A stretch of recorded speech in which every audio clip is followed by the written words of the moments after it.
With the lithium boom on the way, we decided just to step back and have a look at our tenement and see if there were pegmatite outcrops there, and there are. So definitely worth investigation. And so far it's ticking all the boxes for something that should be explored.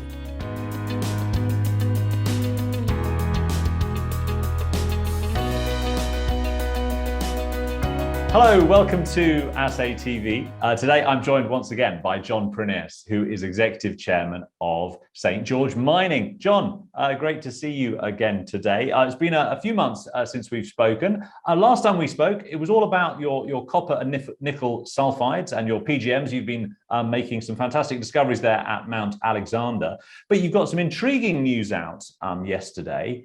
Some lithium pegmatites are also discovered at the project. Tell us a little bit about what you found. Yeah, Leo, good to be here.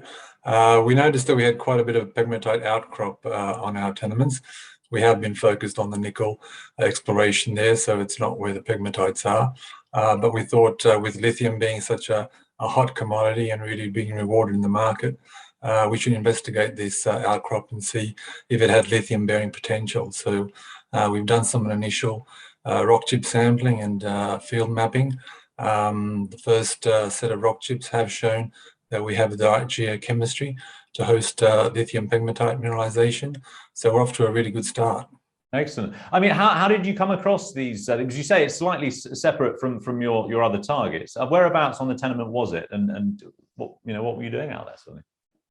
Yeah, so most of our nickel exploration has been on the east-west trending Cathedrals Belt, which is kind of in the center of our tenement package, and the best of the pegmatites is down south of that. So we didn't really spend too much time there. But with the lithium boom on the way, we decided just to step back and have a look at our tenement and see if there were pegmatite outcrops there, and there are. So definitely worth investigation. And so far it's ticking all the boxes for something that should be explored. You said that these outcrops, they're in sort of clusters over about 15 kilometers, yeah? Yeah, there's a very intense swarm, about 2 kilometers, and then the whole outcrop extends for over 15 kilometers. So there's definitely the scale to suggest a really good volume of mineralization if we manage to discover some lithium. Absolutely. And in your announcement, you mentioned that there was some rubidium in the samples. Why is that important? Yeah, our pegmatites are quite weathered at surface, so a lot of the lithium has been washed away.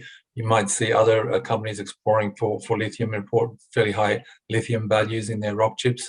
Ours has been weathered away, but the go-to marker in that kind of a weathered environment is rubidium. So if you see elevated levels of rubidium, that tells you that there's a differentiated pegmatite, and that's exactly what you need for the potential of lithium.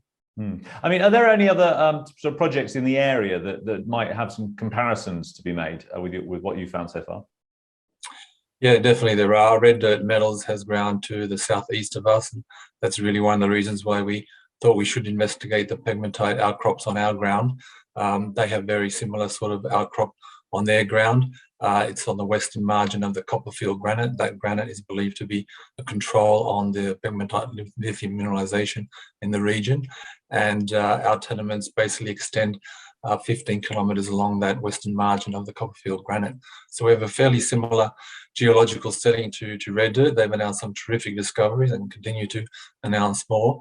So there's every reason why we should investigate to see if we've got that kind of mineralization on our ground. A couple of other players have emerged in the region as well. Zenith Minerals has a tenement just to the north of us. They are exploring that in joint venture with EV Metals of London, who are Saudi-backed. And to the south of us is Hawthorn Resources, who last week announced a joint venture with Hancock Prospecting, Gina Reinhardt, for exploration for lithium. So there's a lot of interest in the area. Red Dirt themselves called it a new lithium province, and we're very happy to be progressing it. Absolutely. So there's lots in the area. So what are the next steps for progressing it?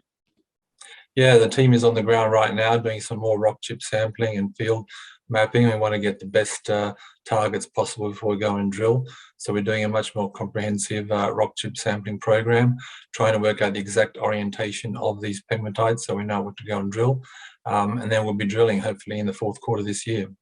Fantastic. But meanwhile, obviously Mount Alexander, it's nickel and it's copper and it's PGMs that you've been looking for so far, and you've got some intriguing news out recently as well, earlier this week or last week. You've been doing some geophysics at Mount Alexander and had discovered some new anomalies. Tell us about what you've been doing. Yeah, that's right. I mean, investors know we've discovered some fantastic nickel-copper PGEs at Mount Alexander from shallow depths. Relatively small deposit so far, but the geological opinion is there must be more. There must be a lot more. So we stepped back and had a look at our ground.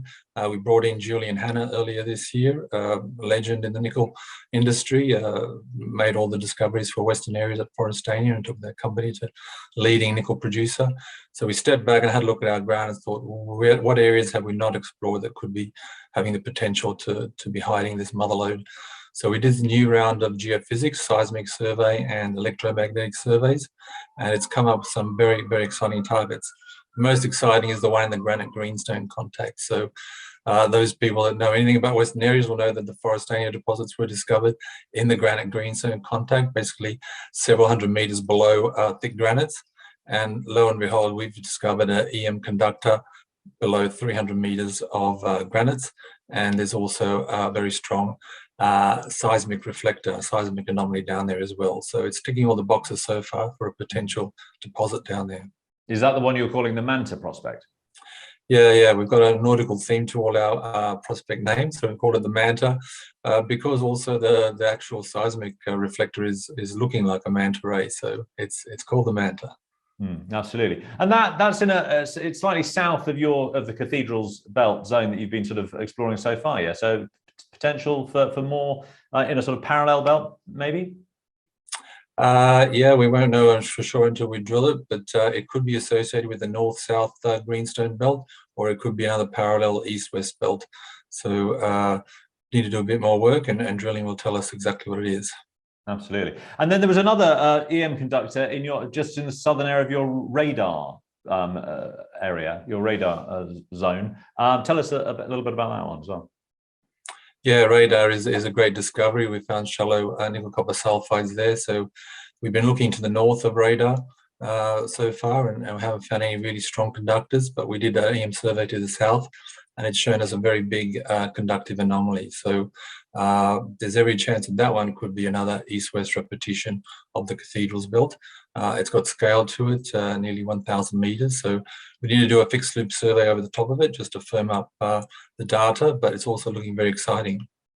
Absolutely. I mean, all of these, initial surveys, you need to go in there and drill some holes. So when are you going to be able to do that? Yeah, again, we just got to do this fixed loop survey over the top of these targets to really work them up and give us the best chance of hitting them first up. We should have those finished this month and hopefully be drilling very early next quarter. Fantastic. Well, that's two very intriguing new developments for the company there. Thank you very much for that update, and we really look forward to hearing from you when you've been able to work on these prospects a little bit more in the future. Thank you, Leah. Thank you very much.